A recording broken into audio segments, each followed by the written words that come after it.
আরে দোস্ত, এই যে বিশাল নদী যে দেখতাছ, হ্যাঁ এই নদী এক সময় আঙ্গুরে আছিল, আঙ্গুরে।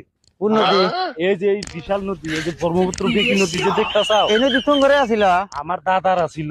ও বুঝছাও? হ্যাঁ হ্যাঁ আমার দাদা, ওই দাদা কি করছে, হ্যাঁ। ওই সময় হ্যাঁ 1 কেজি জিলাপির জন্য, হ্যাঁ 1 কেজি জিলাপির জন্য এই নদী, বেচাল লাগছে। এই নদী হারে দিয়ে দিছে। 1 কেজি জিলাপি দিছে, নদী দিয়ে দিছে। তার মানে অভাব আছিল না তো, ও খুব ধনিয়া ছিল, বুঝছাও? অভাব আছিল না, নদী দিয়ে দিছে। তাই নি? হ্যাঁ। ও হেডা, এই যে তোমার দাদা যে 1 কেজি জিলাপিতে মাটি দিয়ে দিছে, এই জিলাপিটা আগে দাদা দিছিল কিনা? আগে দাদা কইলো হ্যাঁ। যে কি করস, আগে 1 কেজি জিলাপি দিয়ে আমার দেশ কিনে নিছি আমি, তাহলে তো এটাই হেডা হবো। তোমার দাদা কি জিলাপির দোকান করতো? জিলাপি তো আমি কিনাই না দিয়ে দিছে। তোমার দাদা তার মানে ওই জিলাপি কিনবো